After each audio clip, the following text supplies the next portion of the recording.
నమస్కారం. ఐబీటీవీ వార్తలకు స్వాగతం. ముందుగా వార్తల్లోని ముఖ్యాంశాలు.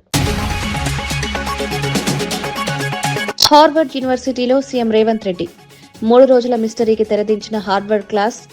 పరిపాలనపై అవగాహన కోసం హార్వర్డ్ కోర్సులో సీఎం విదేశీ పర్యటనపై రాజకీయ వర్గాల్లో చర్చ. కూటమి ప్రభుత్వ పతనానికి లోకేషే కారణమన్న అంబటి. రెడ్ బుక్ రాజకీయాలు ఫలించవన్న వైసీపీ హెచ్చరిక. లోకేష్ వ్యవహార శైలితో అసంతృప్తి పెరుగుతోందన్న ఆరోపణ. ప్రతిపక్షంపై కక్ష సాధింపులే కూటమి బలహీనత అన్న అంబటి.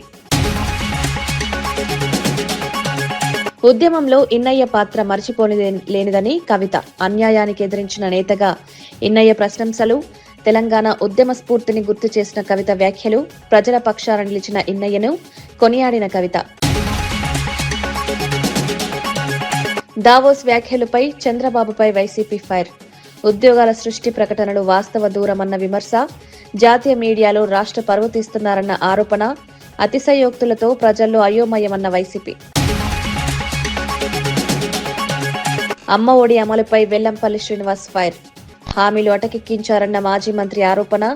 జగన్ హయాంలో అమలైన పథకాన్ని గుర్తు చేసిన వెల్లంపల్లి సంక్షేమాన్ని రాజకీయం చేయొద్దని హెచ్చరిక. గత 3 రోజులుగా ముఖ్యమంత్రి రేవంత్ రెడ్డి ఆచూకీపై రాజకీయ వర్గాల్లో తీవ్ర చర్చ నడిచింది. ఈ నేపథ్యంలో ఆయన హార్వర్డ్ యూనివర్సిటీలో కనిపించడం ప్రాధాన్యం సంతరించుకుంది. షార్ట్ టర్మ్ కోర్సులో భాగంగా హార్వర్డ్లో తరగతులకు హాజరైనట్టు సమాచారం. పరిపాలన, ప్రజాపాలనలో ఆధునిక విధానాలపై అవగాహన పెంచుకునే ఉద్దేశంతో ఈ కోర్సులో పాల్గొన్నారని అధికార వర్గాలు చెబుతున్నాయి. అయితే సీఎం విదేశీ పర్యటనపై ముందస్తు సమాచారం లేకపోవడంతో ప్రతిపక్షాలు విమర్శలు చేస్తున్నాయి. 3 రోజులుగా సీఎం ఎక్కడున్నారన్న సందేహాలకు హార్వర్డ్ హాజరు స్పష్టతనిచ్చింది. పాలనలో అంతర్జాతీయ అనుభవాలను వినియోగించుకోవడమే లక్ష్యమని కాంగ్రెస్ వర్గాలు వివరణిస్తున్నాయి. ఈ వ్యవహారం రాజకీయంగా, పరిపాలనా పరంగా చర్చనీయాంశంగా మారింది.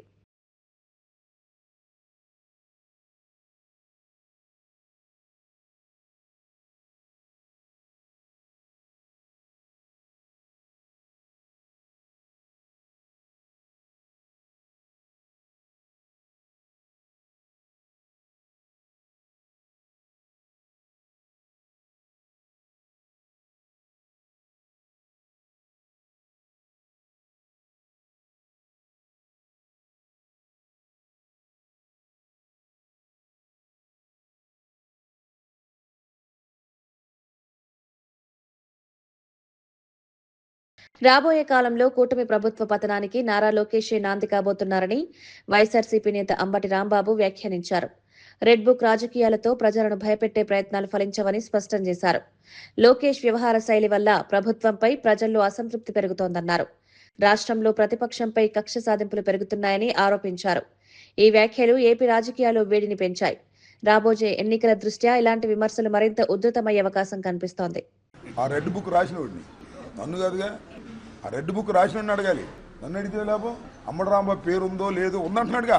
ఏమన్నాడు? ఇంకా పేర్లు ఉన్నాయి అన్నాడు. ఆ రెడ్ బుక్ రాసిన పెద్ద మనిషి. నేను చెప్పాగా మొన్న నా పాటలో చెప్పా, రెడ్ బుక్ నా కుక్క కూడా లెక్క చేయదని చెప్పా.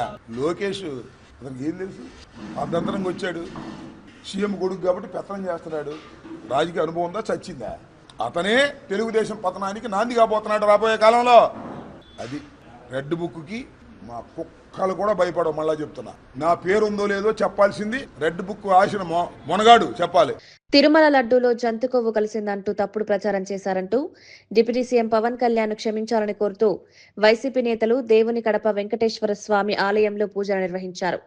నల్లా చొక్కలు ధరించి ఆలయానికి చేరుకున్న వైసీపీ నేతలు పవన్ కళ్యాణ్ వ్యాఖ్యలు భక్తుల మనోభావాలను దెబ్బతీశాయని ఆరోపించారు. ఆలయ ప్రాంగణంలో జరిగిన ఈ పూజలు రాజకీయంగా ప్రాధాన్యం సంతరించుకున్నాయి. మతాన్ని రాజకీయాలకు దూరంగా ఉంచాలని వైసీపీ నేతలు వ్యాఖ్యానించారు. లడ్డు వివాదం రాష్ట్ర రాజకీయాల్లో ఇంకా కొనసాగుతూనే ఉందని ఈ ఘటన స్పష్టం చేసింది.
అబద్ధాలు అసత్యాలన్నీ అబద్ధాలు అసత్యాలన్నీ అబద్ధాలు అసత్యాలన్నీ ఎప్పుడు ఎవరికైనా అన్యాయం జరిగినప్పుడు ప్రజల పక్షాన నిలబడి మాట్లాడే వ్యక్తి ఇన్నయ్య అని తెలంగాణ జాగృతి అధ్యక్షురాలు కల్వకుంట్ల కవిత కొనియాడారు. తెలంగాణ గురించి ఎవరూ మాట్లాడని సమయంలో జరిగిన అన్యాయాలను బహిర్గతం చేసి ఎంతో మందిని ఉద్యమంలోకి తీసుకొచ్చిన వ్యక్తిగా ఆమె గుర్తు చేశారు. తెలంగాణ ఉద్యమంలో ఇన్నయ్య పాత్ర మరిచిపోలేదని పేర్కొన్నారు. ఉద్యమ స్ఫూర్తితో ఆయన ప్రజల్లో చైతన్యం నింపారన్నారు. అన్యాయానికి ఎదురొడ్డి నిలబడే ధైర్యం ఆయనకు ఉందని కవిత ప్రశంసించారు. తెలంగాణ ఉద్యమ నాయకుల సేవలను గుర్తించడం అవసరమని ఆమె అభిప్రాయపడ్డారు. రెడ్డి గారు ఎప్పుడు ఎక్కడ అన్యాయం జరిగినా కూడా బలంగా మాట్లాడినటువంటి వ్యక్తి, తన గొంతు విప్పి మరి అనేక సందర్భాలలో కూడా తన యొక్క భావాలను ప్రజల పక్షాన వినిపించినటువంటి వ్యక్తి. మరి మొన్న జరిగినటువంటి కగార్ ఎన్కౌంటర్ గురించి తను చాలా బలంగా తన వాదనను వినిపించడంతో మరి వాళ్ళ అరెస్ట్ అయ్యి తను లోపల ఉన్నారు. ఇటువంటి అరెస్ట్లను ఎన్నో చూసింది తెలంగాణ వచ్చాక ఇంత పెద్ద డెమోక్రసీలో ఇటువంటి అరెస్టులు జరగడం డెఫినెట్గా అన్యాయం, కరెక్ట్ కాదని మేము భావిస్తూ ఉన్నాం. వారి కుటుంబానికి, అదేవిధంగా వారు ఎంతో ఉన్నత ఆశయంగా నడిపిస్తున్నటువంటి మా ఇల్లు అనేటటువంటి సంస్థకి, అక్కడ వేలాది మంది పిల్లలు, తల్లి తండ్రి లేనటువంటి అనేక మంది పిల్లల్ని కూడా వారు పెద్ద చేసి మరి వారికి జీవితాన్ని ఇచ్చి వారిని ఒక మంచి పౌరులుగా నిలబెట్టినటువంటి వ్యక్తి. కాబట్టి మరి మా ఇల్లు సంస్థకైనా ఇన్నయ్య గారి ఫ్యామిలీకైనా మేము తెలంగాణ జాగృతి నుండి అండగా ఉండదలిచినాం. యావత్ తెలంగాణ సమాజం కూడా వారికి అండగా ఉంటుందనే విశ్వాసాన్ని నేను ప్రకటిస్తూ ఉన్నాను. ఎందుకంటే ఉద్యమకారులను తెలంగాణ ఎన్నటికీ కూడా మర్చిపోదు. తెలంగాణ కోసం ప్రయత్నం చేసి మరి అనేక మంది యువమిత్రుల్ని కూడా ఉద్యమంలోకి తీసుకొచ్చినటువంటి వ్యక్తి. కాబట్టి వారిని మర్చిపోకుండా వారికి సపోర్ట్గా మేము ఉంటామని తెలియజేయడానికే మరి ఇక్కడికి వారి స్వగ్రామానికి కూడా, సాగరానికి కూడా రావడం జరిగింది. మరి మా సపోర్ట్ కంటిన్యూ అవుతుందని కూడా ఈ సందర్భంగా తెలియజేస్తున్నాం. Thank you. జై తెలంగాణ. అమ్మఒడి పథకం అమలుపై మాజీ మంత్రి వెల్లంపల్లి శ్రీనివాసరావు తీవ్ర విమర్శలు చేశారు. తొలి ఏడాది పథకాన్ని అటకెక్కించారని, ఏడాదికి 15,000 రూపాయలు ఇవ్వాల్సిండగా రెండో ఏడాది కేవలం 9,000 నుంచి 13,000 వరకు మాత్రమే ఇచ్చారని తెలిపారు.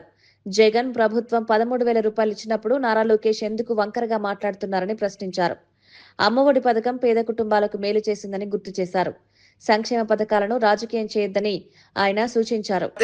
3 స్పెషల్ ఫ్లైట్లు, ఒకటేమో పెదబాబు గారికి, ఒకటి చిరబాబు గారికి, ఇంకోటేమో పవన్ కళ్యాణ్ గారికి. ఈ ఫ్లైట్లలో తిరగడం తప్ప మీరు చేసింది ఏమైనా ఉందో చెప్పండి ఒకసారి. మాట్లాడితే దోవ సెల్లో మేమని చెప్పంటారు. అంత సెల్లో కూడా తిరుగుతున్నామని చెప్పన్నారు. మీరు వెళ్ళినందువల్ల ఏ పరిశ్రమ తీసుకొచ్చారు? అంటే గీతంస్ కి 5,000 కోట్లు స్థలం ఇచ్చేస్తే మీకు అభివృద్ధి వచ్చేస్తుందా? అంటే గీతంలో మీకు ఎక్కడ, గీతం కాలేజీలో ఎక్కడైనా గానీ ఉచిత చదువు చెప్తున్నారు మీకు ఎక్కడైనా గానీ? ఒకటో తరగతి పెన్షన్ కోర్టు ఖర్చు పెడుతున్నారు. నిన్న పవన్ కళ్యాణ్ గారు వారి కార్యకర్త చనిపోతే పెడనక్కడికి వెళ్లారట. సరే కార్యకర్త కదా ఏదో చేస్తారనుకుంటే ఏదో ఇన్సూరెన్స్ 5 లక్షలు ఇవ్వడానికి మళ్ళీ హైదరాబాద్ నుంచి స్పెషల్ ఫ్లైట్ ఇక్కడికి. ఆ ఫ్లైట్ డబ్బులు ఇచ్చిన వాళ్ళ కుటుంబం బాగుపడుతుంది కదా కనీసం. జగన్మోహన్ రెడ్డి గారు 17 మెడికల్ కాలేజీలు కట్టించారు ఈ ఆంధ్ర రాష్ట్రంలో. విభజిత జిల్లాలకి ప్రతి జిల్లాకి ఒక మెడికల్ కాలేజీలు ఉండాలని చెప్పని ఆయన 17 మెడికల్ కాలేజీ నూతనంగా నిర్మించడానికి స్థలాలు సేకరించి మెడికల్ కాలేజీ నిర్మాణం చేపట్టి కొన్ని మెడికల్ కాలేజీ ప్రారంభిస్తే వాటిని దుర్మార్గంగా PPP అని చెప్పని అమ్ముకుంటున్న దుర్మార్గులు ఎవరండి? ఈ కూటమి నాయకులు కాదా? గతంలో 2014 నుంచి 19 పరిపాలించారు కదా. 10 ఏళ్లు మనకి రాజధానికి హైదరాబాద్ అవకాశం ఉంటే వాటిని కాదని అక్కడ ఓటుకి కోర్టు విషయంలో దొరికిపోయి అడ్డంగా రాత్రిపూట బస్సులో పడుకుని అమరావతిని ఈ విధంగా అబాసుపాలు చేసింది చంద్రబాబు నాయుడు గారు కదా. ఆ రోజు ప్రభుత్వ భూముల్లో కనుక మీరు ఈ నిర్మాణం చేస్తుంటే ఈ పార్టీకి అమరావతి డెవలప్ అయ్యేది కదా. ప్రభుత్వ భూములు కాకుండా 33,000 ఎకరాలు భూసేకరణ చేసి కోర్టు కేసులు సరైన నిర్మాణం చేపట్టకుండా 3 పంటలు పండే ప్రదేశాలను నాశనం చేయడం, ఈ అమరావతిని సర్వనాశనం చేసిన చంద్రబాబు నాయుడు కాదు. అతను భూ ఆశ కాదు, రియల్ ఎస్టేట్ వ్యాపారం చేయడానికే కదా ఇవన్నీ కూడా. పోనీ వాళ్ళు గతంలో 5 సంవత్సరాలు అమరావతి రైతులంతా కూడా ఏదో ఇబ్బంది పడ్డారు. వాళ్ళు మీకోసం అంత నుంచున్నారే, మళ్ళీ వాళ్ళకి 40,000 ఎకరాలు మళ్ళీ భూ సమీకరణ అని చెప్పిన రైతులను మోసం చేయడం తప్పు కదా చంద్రబాబు నాయుడు గారు. అమరావతి రైతులు మీకోసం పాప పాదయాత్రలు చేశారు ఇక్కడికి తిరుపతి అని చెప్పి, అటు అరసోలు అని చెప్పని. అటువంటి రైతులు ఈ రోజు మీ సభల్లో గుండెపోటు వచ్చి మా కష్టాలు తొలగించమని చెప్పిన Ramarao. AICC general secretary KC Venugopal అధ్యక్షత వహించిన సంఘటన సృజన్ అభియాన్ సమావేశం కాంగ్రెస్ పార్టీలో సంస్థాగత పటిష్టకు కీలకంగా మారింది. ఈ సమావేశంలో Telangana PCC chief Mahesh Kumar Goud, APCC అధ్యక్షురాలు వైఎస్ షర్మిల, వివిధ రాష్ట్రాల పీసీసీ అధ్యక్షులు, ఏఐసీసీ ప్రధాన కార్యదర్శులు పాల్గొన్నారు.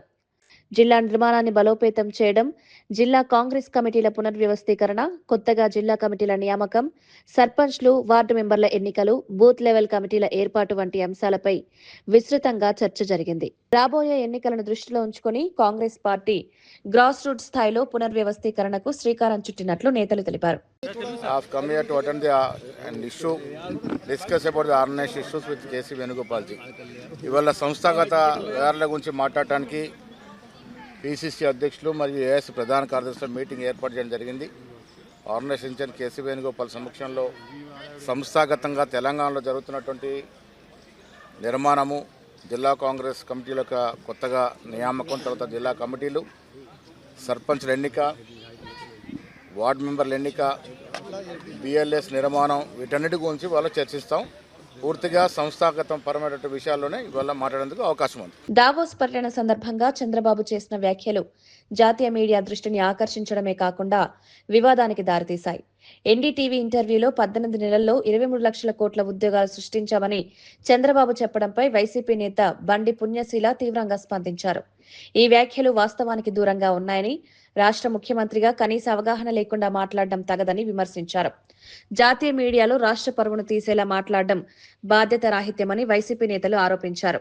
ఈ వ్యాఖ్యలు రాజకీయ వర్గాల్లో చర్చనీయాంశంగా మారాయి. 9 కోట్లు, మీరు మాత్రం 0 లెవెల్లో ఉన్నారు కదండి. ఏ లెక్కలో డప్పు కొట్టుకుంటారు? మీరు ఒక రాష్ట్రానికి ప్రతినిధిగా అక్కడికి వెళ్ళినప్పుడు రాష్ట్రం పరువు తీయటానికి కాకపోతే ఈ మాటలేమిటండి? నిజంగా ఏవనాలో కూడా అర్థం కావట్లేదు సార్. మింగడానికి మెతుకు లేదు, మీసాలకి సంపంగి నూనె అన్నట్ట. అసలు ఉట్టికెక్కలేనమ్మ స్వర్గానికి ఎక్కిందని మీరు ఇక్కడ 20 లక్షల జాబులు ఇస్తానని చెప్పి ఇప్పటి వరకు కనీసం ఒక 20,000 జాబులు కూడా రాష్ట్ర వ్యాప్తంగా యువతకి ఇవ్వకపోగా ఇలాంటి మాటలు మీరు స్ప్రెడ్ చేసుకుంటూ ఇంకెంతకాలం బుకాయిస్తూ ప్రజల్లోకి వెళ్తారు? ఆంధ్ర రాష్ట్ర యువత భవిష్యత్తుని ప్రశ్నార్థకంగా మారుస్తున్నారు చంద్రబాబు నాయుడు గారు. మీ అనుభవం అంతా మీ వాళ్లకి దోచిపెట్టడానికి తప్ప దేనికి ఉపయోగపడట్లేదు. ఇది రాష్ట్ర ప్రజలంతా గమనిస్తున్నారు అన్న విషయం మాత్రం మీరు గుర్తుపెట్టుకోవాలని చెప్పని తెలియజేస్తా ఉన్నా. పైగా మీకు మీ భజన మీడియానేమో దావోస్ మ్యానా? దేనికి దావోస్ మ్యాను? 15 సార్లు మీరు 3 టర్మ్లు ముఖ్యమంత్రిగా ఉన్నారు. ఆ 3 టర్మ్ల ముఖ్యమంత్రిగా ఉన్నటువంటి టైంలో మరి సంవత్సరానికి ఓసారో 2 ఏళ్లకోసారో దావోస్కి వెళ్ళొచ్చేసినంత మాత్రాన దావోస్ మ్యాన్ అయిపోతారా? మరి ఇంకా అమరావతి ఇంకా కట్టనే లేదు కదండి, అమరావతి అప్పుల మ్యాన్ అవుతారా? బీఆర్ఎస్ మహిళా నాయకురాలు సుశీలారెడ్డి కాంగ్రెస్ ప్రభుత్వం సీఎం రేవంత్ రెడ్డిపై తీవ్ర వ్యాఖ్యలు చేశారు. రేవంత్ రెడ్డి ఆపదలో ఉన్నప్పుడల్లా కవిత వచ్చి కాంగ్రెస్ ను కాపాడే ప్రయత్నం చేస్తుందని ఆరోపించారు. బీఆర్ఎస్ నాయకులు కాంగ్రెస్ కుంభకోణాలు బయటపెట్టిన ప్రతిసారి డ్యామేజ్ కంట్రోల్ కోసం ప్రెస్ మీట్లు పెడుతున్నారని విమర్శించారు. కేసీఆర్ కుమార్తె కాబట్టి కవితకు గౌరవం ఇస్తున్నామని వ్యాఖ్యానించారు. ఈ వ్యాఖ్యలు తెలంగాణ రాజకీయాల్లో మాటల యుద్ధానికి దారితీశాయి. ఎప్పుడైతే ముఖ్యమంత్రి గారికి రేవంత్ రెడ్డి గారికి ఎప్పుడైతే డ్యామేజ్ జరుగుతుందో, ఎప్పుడైతే వాళ్ళ స్కాములు బయటకు తీస్తుండ్రో, ఎప్పుడైతే వాళ్లకు ప్రజలకు వాళ్ళు చేసిన స్కాములు, వాళ్ళకి చేసిన మోసాలు ఎప్పుడైతే వెళ్తాయో, బీఆర్ఎస్ నాయకులు ఎప్పుడైతే ప్రెస్ మీట్ పెట్టి వాళ్ళని బయటకు తీస్తున్నారో అప్పుడు ప్రతిసారి వాళ్ళకి కొమ్ము గాయడానికి, వాళ్ళకి అడ్డం ఉండడానికి మీరు వస్తున్నారక్క ప్రెస్ మీట్ పెడుతున్నారు. ఇది బాగలేదు. ఎందుకంటే మీరు ఇప్పటికి కూడా గౌరవం ఉంది, మాకు కేసీఆర్ గారు కుమార్తెగా గౌరవం ఉంది కాబట్టి మేము ఇంకా ఏం మాట్లాడలేకపోతున్నాం. చాలా ఉన్నాయక్క, మేము కూడా రోజు వీడియోలు పెడతాం, మేము రోజు ప్రెస్ మీట్లు పెడతాం, రోజు మాట్లాడగలుగుతాం.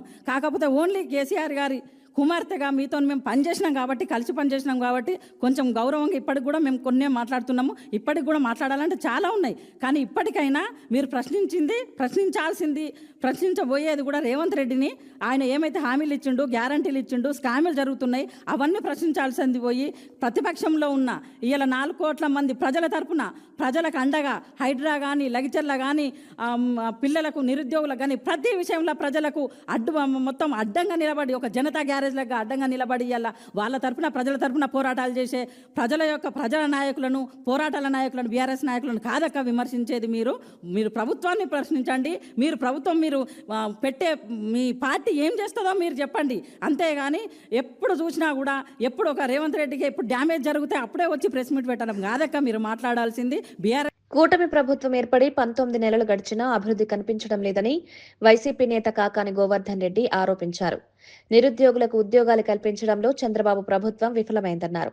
రైతులకు యూరియా కొరత కొనసాగుతుందని, రాష్ట్రంలో బెల్ట్ షాపుల్లో మద్యం ఏరులై పారుతోందని విమర్శించారు. సంక్షేమం, అభివృద్ధిని ప్రభుత్వ గాలికి వదిలేసిందని ఆరోపించారు. వైఎస్ జగన్ హయాంలో 17 మెడికల్ కాలేజీలు తీసుకొస్తే ప్రస్తుత ప్రభుత్వం ప్రైవేటీకరణకు ప్రయత్నిస్తోందన్నారు. రెడ్ బుక్ పేరుతో వైసీపీ నేతలపై అక్రమ అరెస్టులు చేస్తున్నారని మండిపడ్డారు.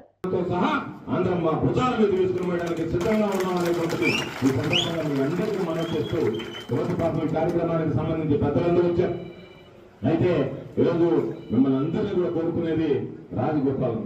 పాపం పోయినసారి పోటీ చేశాడు, కష్టపడ్డాడు, గెలవాల్సినటువంటి వాడు తక్కువ మెజార్టీతో ఓడిపోయాడు. బహుశా 10,000 లోపల ఓడిపోయినటువంటి నియోజకవర్గాలు ఉదయగిరి, ఆత్మకూరు 2 నియోజకవర్గాలు. కాబట్టి ఈరోజు ఏమి ఇబ్బంది లేదు.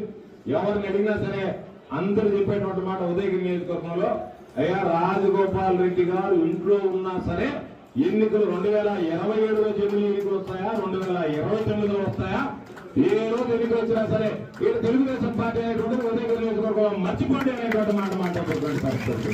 ఖచ్చితంగా వ్యవసాయ భార్యలు జరుగుతుందని చెప్పి ఈరోజు ఆరోగ్యం బాగలేకపోయినా ఏ కార్యక్రమం పెట్టినా ఈరోజు వచ్చి వాటికి హాజరై ఈరోజు పాపం చికెన్ గునియా వచ్చిందని ఇబ్బంది పడ్డాడు. అయినా సరే నెల్లూరు జిల్లా కార్యక్రమానికి కానీ ఇక్కడ అవసరమైనటువంటి కార్యక్రమాలు కానీ హాజరయ్యాడు. కాబట్టి నేను మీ అందరికీ చెప్పేది, రేపు నెల్లూరు జిల్లాలోనే అత్యధిక మెజారిటీతో మీ ప్రతినిధిగా ఉదయగిరి నియోజకవర్గ ప్రజలు రాజగోపాల్ రెడ్డి గారిని అత్యధిక మెజారిటీతో చెప్పి అలా ఎక్కువగానే అసెంబ్లీలో అడుగుపెట్టేటువంటి విధంగా మీ ఆశీస్సులు అందించండి అని చెప్పి మిమ్మల్ని అందరినీ కోరుకుంటూ, ఈ ప్రాంతానికి సంబంధించి వైఎస్ఆర్ కాంగ్రెస్ పార్టీకి సంబంధించి ఈరోజు ఏదన్నా గుర్తొస్తే గుర్తొచ్చేటువంటిది మేకపాటి కుటుంబం. మేకపాటి రాజమోహన్ రెడ్డి గారు మొట్టమొదటిగా వైఎస్ఆర్ కాంగ్రెస్ పార్టీ ఆవిర్భావం ముందు నుంచే జగన్మోహన్ రెడ్డి గారు వెంట నడిచినటువంటి సీనియర్ నాయకుడు ఎవడన్నా ఉన్నాడు అంటే ఈ రాష్ట్రంలో మేకపాటి రాజమోహన్ రెడ్డి గారు అనేటువంటిది ఇది చరిత్ర.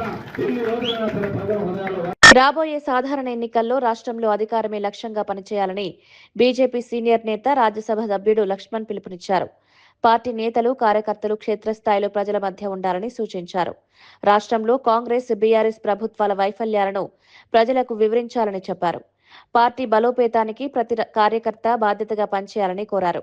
రాబోయే ఎన్నికల్లో బీజేపీ బలమైన ప్రత్యామ్నాయంగా నిలుస్తుందని ధీమా వ్యక్తం చేశారు. కార్యకర్తలే మనకి ఇవాళ పెట్టుబడి. ప్రపంచవ్యాప్తంగా కూడా ఇవాళ ఏ హిందుత్వ ఎజెండాతో ఇవాళ మనం పోతున్నామో దాన్ని ఇవాళ ఆదరిస్తున్నారు, స్వీకరిస్తున్నారు. ఆ రకంగా ఇవాళ మనకు మ్యాండేట్ ఇస్తా ఉన్నారు. 20 రాష్ట్రాల అధికారులకు వచ్చామంటే మోదీ గారి యొక్క ముందు చూపు, అభివృద్ధి, అందరూ తెలంగాణ ప్రజలు దేశమంతా కూడా మనం చూస్తా ఉన్నది. 20 రాష్ట్రంలో అధికారులకు వచ్చారు, తెలంగాణ ఎందుకు రాకూడదు, కాబట్టి తెలంగాణలో అధికారం రావడమే లక్ష్యం అనే ఆలోచనతో పనిచేయండి. ఎవరు ఏంటనేది పార్టీకి వదిలేయండి. నరేంద్ర మోడీ గారి యొక్క సంకల్పం, కళ వికసిత్ భారత్, అది సాధించాలంటే తెలంగాణలో కూడా బీజేపీ ఆధ్వర్యంలో ప్రభుత్వం ఏర్పడితే గానీ అవినీతి రూపుమాపదు. బీఆర్ఎస్ కాదనుకొని కాంగ్రెస్ గెలిపిస్తే ఏ రకమైన దోపిడీకి పాల్పడుతున్నారు ప్రజలు కూడా మనల్ని కోరుకుంటున్నారు. తెలంగాణ ఉద్యమ సమయంలో విద్యార్థులు, ఉద్యమకారులపై లాఠీచార్జ్ చేయించిన ఆర్ఎస్ ప్రవీణ్ కుమార్ కు ఉద్యమ నాయకురాలు కల్వకుంట్ల కవితను విమర్శించే నైతిక హక్కు లేదని సీనియర్ జర్నలిస్ట్ కామెర నవీన్ కుమార్ తీవ్ర వ్యాఖ్యలు చేశారు. ఉద్యమ కాలంలో ప్రజల పక్షాన నిలబడి పోరాడిన వారిని అణచివేయడంలో కీలక పాత్ర పోషించిన వ్యక్తులు ఇప్పుడు ఉద్యమ నాయకులపై వ్యాఖ్యలు చేయడం దురదృష్టకరమన్నారు. తెలంగాణకు జరుగుతున్న అన్యాయ కవిత గలం విప్పి సందర్భాలు గుర్తు చేస్తూ ఆమె పోరాట స్ఫూర్తిని తక్కువ చేయడం సరికాదని స్పష్టం చేశారు. ఉద్యమ విలువలు, త్యాగాలు గుర్తుంచుకుని మాట్లాడాల్సిన అవసరం ఉందని కామెర నవీన్ వ్యాఖ్యానించారు. ఇప్పుడు మళ్ళీ నిన్న ఒక టీవీ ఛానల్లో రేవంత్ రెడ్డి గారు పంపిన స్క్రిప్ట్ ను కవిత గారు చదువుతున్నారు, రేవంత్ రెడ్డి గారు వెనుకుండి కవిత గారిని ఆడిస్తున్నారు అనేటట్టుగా మీరు మాట్లాడినరు. ఖబర్దార్ ఆర్ఎస్ ప్రవీణ్ కుమార్ గారు, మీరు నోరు జాగ్రత్తగా పెట్టుకొని మాట్లాడండి. మీరు మాట్లాడేది ఒక తెలంగాణ ఉద్యమకారురాలి మీద, తెలంగాణ స్వీయ రాజకీయ అస్తిత్వ పరిరక్షణ కోసం తెలంగాణ జాగృతి అనే ఒక గొప్ప రాజకీయ వేదికను ఏర్పాటు చేయబోతున్న కల్వకుంట్ల కవిత గారి మీద మాట్లాడుతున్నారు. మీరు మీ రాజకీయ అవసరాల కోసం ఇంతవరకు బీఎస్పీలో చేరినరు, ఇప్పుడు బీఆర్ఎస్ లో ఉన్నారు. రేపు ఏ పార్టీలో ఉంటారో గ్యారెంటీ లేదు. ఎందుకంటే మీకు సిర్పూర్ టికెట్ వస్తుందనే నమ్మకం లేదు. మళ్ళీ కోనేరు కోనప్ప గారు వచ్చి బీఎస్పీలో చేరిండ్రు, బీఆర్ఎస్లో చేరిండ్రు. కాబట్టి మీకు రేపు సిర్పూర్ టికెట్ రాదు. మీకు అచ్చంపేట టికెట్ ఇస్తాం, అచ్చంపేట ఇన్ఛార్జ్గా నియమిస్తామంటే లేదు, నీ క్యాడర్ తోటి సిర్పూర్ అని తెలంగాణ భవన్ నినాదాలు చేయించుకున్నావు. అయినా నీకు ఆ సిర్పూర్ టికెట్ వస్తున్న గ్యారంటీ లేదు. నువ్వు మళ్ళీ రేపు కాంగ్రెస్ పార్టీ వైపు, బీజేపీ వైపు, ఇంకే పార్టీ వైపు చూడాలి తప్ప నీకు బీఆర్ఎస్లో పుట్టగతులు లేవు. ఆ విషయం తెలుసుకునే బీఆర్ఎస్ను వీడబోతున్నా అనే ఇండికేషన్ ఇప్పించి అగ్రనాయకత్వం, బీఆర్ఎస్ అగ్రనాయకత్వం పిలిపించుకొని నిన్ను బుజ్జగించే ప్రయత్నం చేసుకున్నావు. నువ్వు చేసిన అక్రమాలను కాపాడుకునేందుకు ఐపీఎస్కు రాజీనామా చేసినావు. నీ రాజకీయ ప్రాపకం కోసం సొంత పార్టీని బ్లాక్మెయిల్ చేస్తున్నావు. అలాంటి నీవు ఒక ఉద్యమ నాయకురాలి మీద అవాకులు చెవాకులు పేలితే తెలంగాణ సమాజం చూస్తూ ఊరుకోదు. తెలంగాణ ఉద్యమంలో మేమందరం కొట్లాడుతుంటే కాకి డ్రెస్ వేసుకొని మీరు ఉస్మానియా యూనివర్సిటీలో ఏం చేసిండ్రు? మీరు హైదరాబాద్ సిటీ పోలీస్ ఆఫీసర్గా. నెల్లూరు జిల్లాలో జరిగిన రోడ్డు ప్రమాదంలో మృతి చెందిన టీడీపీ నాయకుడు జాకీర్ హుస్సేన్ కుటుంబాన్ని ఎంపీ వేమిరెడ్డి ప్రభాకర్ రెడ్డి పరామర్శించారు. ప్రమాదంలో జాకీర్ హుస్సేన్ మృతి పార్టీకి తీరని లోటని ఆయన పేర్కొన్నారు. జాకీర్ హుస్సేన్ పార్టీ కార్యక్రమాల్లో చురుగ్గా పాల్గొని ప్రజలతో అనుబంధం కలిగి ఉన్నారని గుర్తు చేశారు. ఇటువంటి దుర్ఘటనలు పార్టీ శ్రేణులను తీవ్రంగా కలిచివేస్తున్నాయని అన్నారు. ఈ సందర్భంగా స్థానిక టీడీపీ నాయకులు, కార్యకర్తలు కూడా కుటుంబానికి సంఘీభావం తెలిపారు. పార్టీ శ్రేణులంతా ఐక్యంగా ఉండాలని వేమిరెడ్డి పిలుపునిచ్చారు.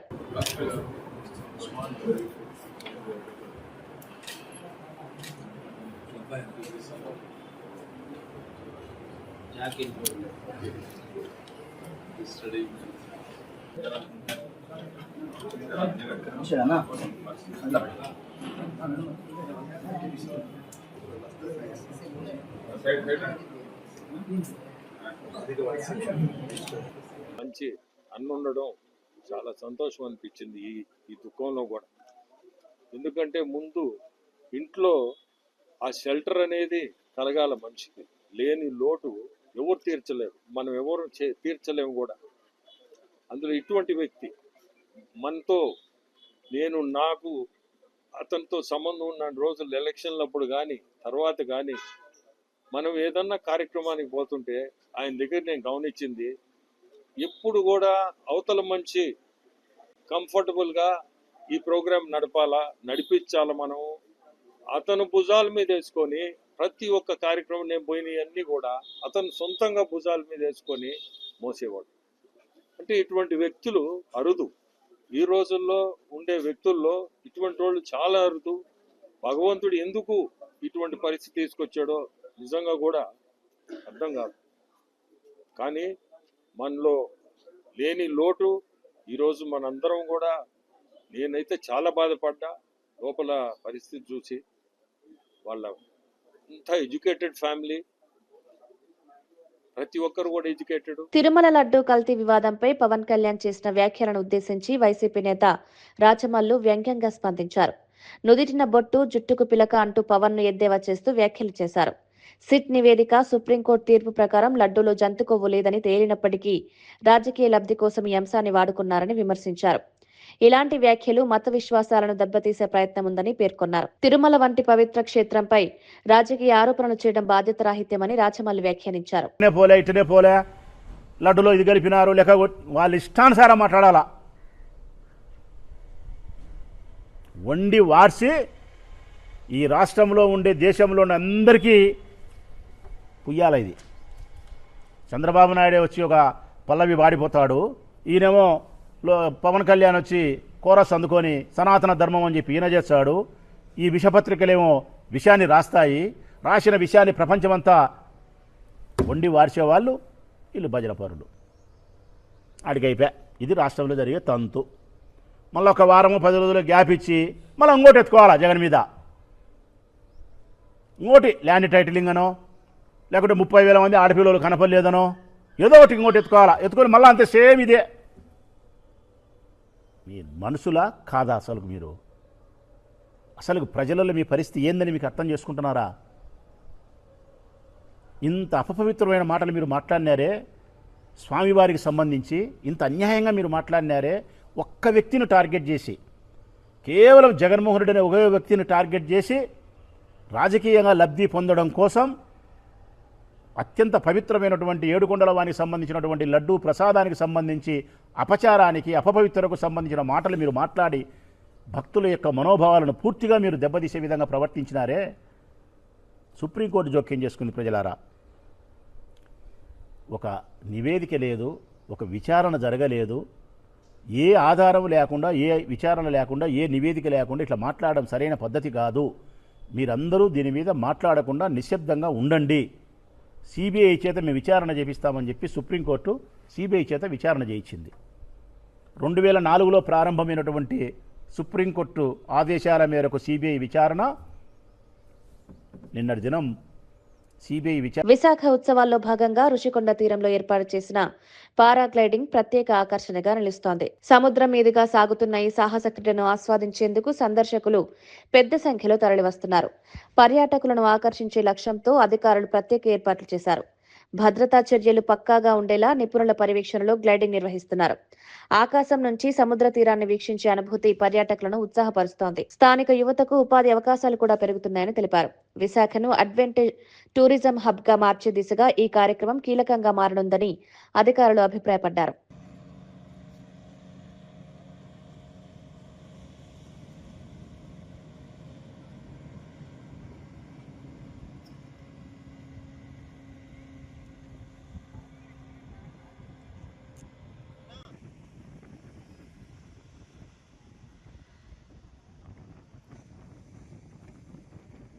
కొంచెం వచ్చారు.